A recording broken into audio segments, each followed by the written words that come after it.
Hi, Dyslexic Genius here. I'm back on the Victrola XII motor, and I've rebuilt the new bearing for in here. And this is the old one, and you can see how they use pliers on it. And they were made out of brass. And it was warped out. It wouldn't slide in. So I fixed it so it would slide in perfectly. And then what I did was I took my feeler gauge and I put it between the casting and the gear. And you set that in there like that. Just come in here and put the feeler gauge in like that. Then what you do is you unloosen this screw.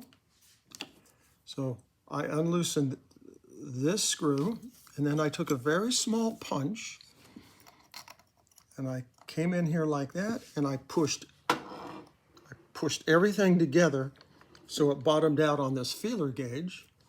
Then you tighten that screw, pull out the feeler gauge, and now we have no drag on the motor, on the spring barrels. Now, on the gear train here, this is the old bearing that fit in here, and it didn't want to slide in.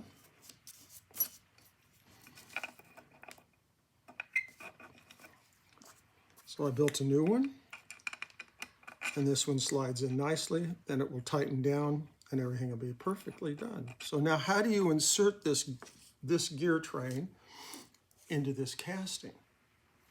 Well, you're going to have to look first at the gear here, and you know that this gear, the fine-tooth one, not the coarse one, goes on to here. So fine-tooth to fine-tooth. Fine-tooth to fine-tooth. So what you'll do is you'll set the gear in to the casting like that, and then you will come in through the hole, and it will have two set pins.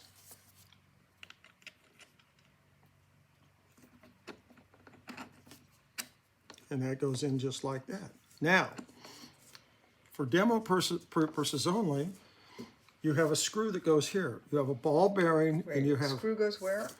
You have this screw, this little short thing, right here, and that ball bearing.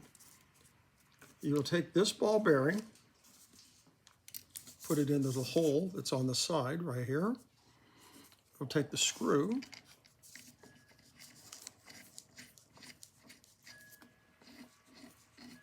now when you tighten it down, you'll see that the spindle drive gear lines up with this hole where the spindle shaft comes in. Now you have this bearing, and you'll set this up, you'll set this bearing up the same way. You'll come in 5/1000ths. 5/1000ths, like that.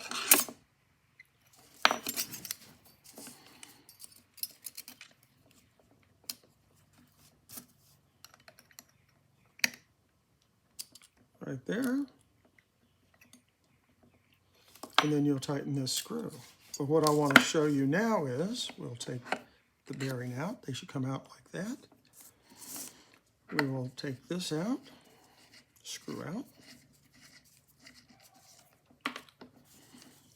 And now you will wiggle the casting off the set pins, and then you will bring this apart, dumping the side out so you don't lose that ball bearing and that screw. Now what I want to show you about the gear train is, the gear trains are put in with a tapered pin. So you'll see this is a big end and the small end, but when you look at it, if you watch my left hand, you will see that the taper pins aren't set right into the machine.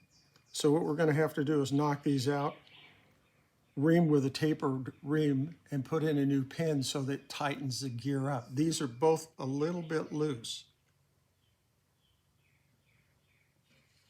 If you watch this gear and this gear, I'm going to go that way with this gear and this way with this gear.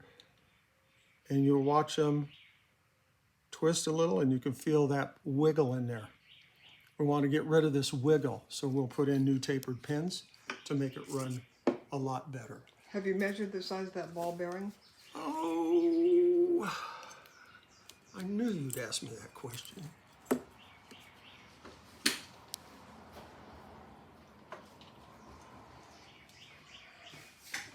The ball bearing that goes into the casting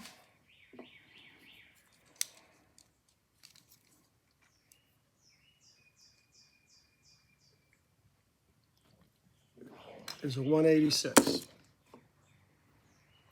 And the ball bearing that goes into the spindle shaft should also be the same size,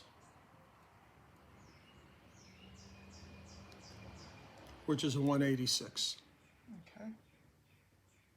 And that's 0.186. You know, I like this hobby. I love pointing that out, and that's my tip for the day.